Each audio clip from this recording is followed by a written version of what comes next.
Hi, my name is Lily. I use she, her pronouns, and I studied abroad in London in fall 2022 for my first semester of college. I'm a first-generation student. My parents didn't go to college at all.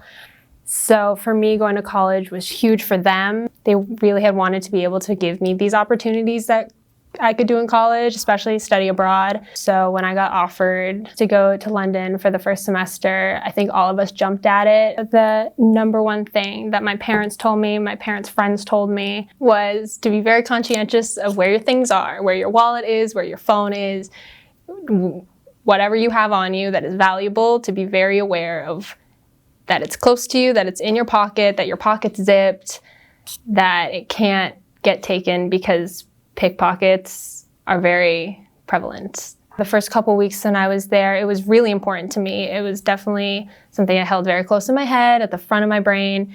Where's my phone? Where's my wallet? Where are my AirPods? That kind of thing. Have my bag in front of me so that I could have my hand over where the zipper was. So I was aware of who was around me when I was riding the tube or just even walking in a restaurant somewhere where there were a lot of people always really close to me. So then, of course, there was the very unfortunate sequence of events. I was traveling in Paris with one of my very good friends, and we were on the metro. She was sick. We hadn't been sleeping. It was like the fourth night of our mid-semester break, and the metro came late, of course, and we got on it, and as soon as the doors closed, I was like, my pockets felt light. I was like, oh my God. So we immediately got off on the next stop. We circled back, we went back, and we were walking up and down the platform, looking on the train tracks. And it was like that gut feeling, when it's just gone. I was very lucky, I was very fortunate, it all worked out. I purchased a new phone when I was in Paris. My mom mailed me new cards, a new driver's license, everything. I get through all of that.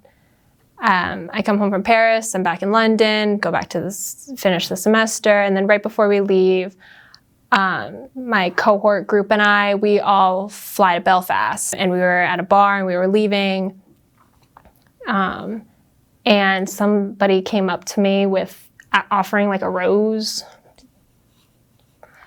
and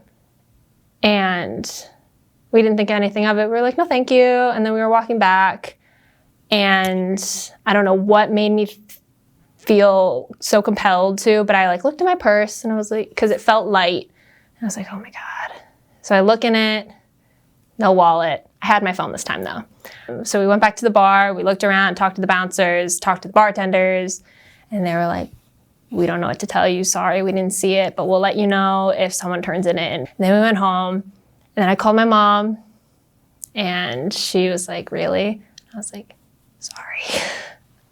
It felt very violating, like I said, in a very different way, because I think we've all, not all, I think some of us have had, hard experiences with, being touched or having uncomfortable comments said. And obviously that's its own horrifying type of violation, but this was just really different because, like I said, I didn't even feel it. I didn't even realize. And it was kind of just like, whoever it was, reached all the way into my pocket that was in front of me, and I didn't even feel it. I didn't see it. Yeah, it was just really, it was hard kind of coming to terms with I was so aware of my surroundings, and it still happened.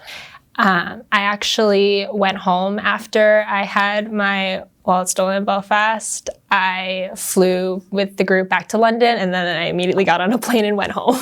General advice, tips that I would give. It was hard. I obviously went home at the end of the day because of it, but when I look back on fall 22 of London, it's not the first thing I think of. I think about, going to one of our favorite pubs with all of my friends and sitting there and laughing with the bartender and just talking about our days or our day trips in London. It didn't destroy my experience by any means. I still had one of the best times of my life. I traveled, took day trips by myself, and that was incredible. And it was exhausting, but it was good at teaching me that I can do things by myself. I don't have to always go somewhere with my friends. I don't have to be reliant on other people to go do things. I can do things by myself. And yeah, just it's hard and something is always going to go wrong, but I don't think that should necessarily stop you from going.